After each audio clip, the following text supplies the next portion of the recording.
Hello dear students, welcome back. I, Akanksha Sharma, teacher at Madhura Singha Public Schools, welcomes you back in Chapter 2 of History, Part 2.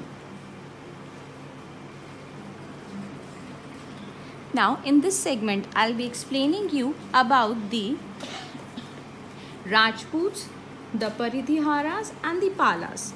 According to the literature developed by the poets in around the 9th and 10th centuries in several kingdoms of central and western India, the rulers called themselves Rajput. Now you have got an idea that from where the word Rajput has arisen. The Rajput claimed themselves to be the descendants of the Kshatriyas or warrior class of Vedic age. They were having the conception on the mind that they are the belongings of the Kshatriyas or the warriors who they further have divided themselves into Suryavanshi, that is belonging to the sun family, or Chandravanshi, that is belonging to the moon family, or some Rajput clan is also considered themselves to be the part of the fire family.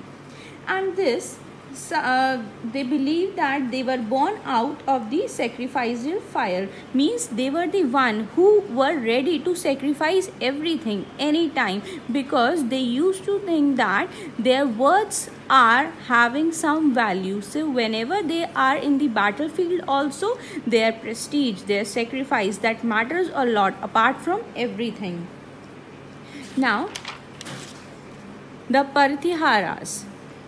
The Parithiharas established and dominated the state of Marwar in Rajasthan. Now they were belonging of the Rajasthan. They extended the empire by conquering Malwa and Bharuch. During this region, he defeated the Arabs who wanted to seize Malwa. Now just look at the point that first of all they were fighting for the region of Tripartite, and now they were also about to capture the Malwa and Bharuch. So this is the important point, that they were not only looking at the one center, but they were having their diversification in all the directions, so that the people can capture and seize the other part as well, so that they can have the dominated power. The Parithiharas dynasty reached a height under the rule of Mihir Bhoja, also known as the Bhoja the Great. Now this was the name of the king under whose rule the empire or the kingdom has reached to its glorious height, and the people have won very many things. During his region, he defeated the Arabs who wanted to seize Malwa. They have also defeated the Arabs who were willing to seize the Malwa. Now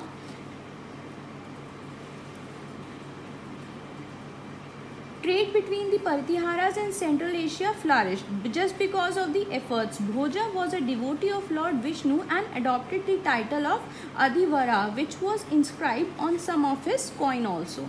The account of Arab travels inform us that Parithiharas ruler had the best cavalry in India. The import of horses from Central Asia and Arabia was an important item of India's trade at that time. Means they were believing that they have to keep their cavalry also very nice, because if they are not having up to the mark, then they won't be able to fight in the battleground. Al-Masudi, the Arab historian, wrote about the greatness of the Parithiharas rulers and the vast extent of their empire. They had a strong standing army and a fine cavalry. The king's army had 4 divisions, each consisting of 7 lakh to 9 lakh men. Now this is the point that we should remember, that you can imagine that these many men were there in their army. The Palas.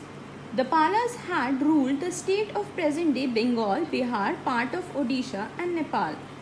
As per the Buddhist scholars Taranatha, Gopala was the founder of the Pala dynasty. Students, please remember this. Gopala was the founder of the Pala dynasty, was elected as the king in 750 CE by the various chieftains of the state.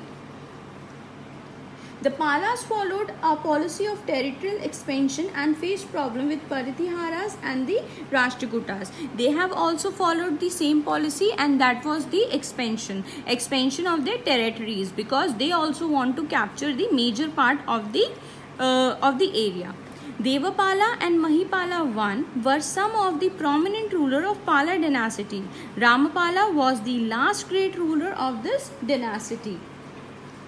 Palas were patterns of Buddhism, and Dharampala had founder of Vikramshala University. Vikramshila University, a famous center of learning in Bihar. Till date, the name is very famous, Vikramshila University, and that is in Bihar. Palas also had trade links with Southeast Asia, and that is one of the biggest thing is to be noticed over here, that they have the trade links with the Southeast Asia. That means they people have a smooth trading system also at that time.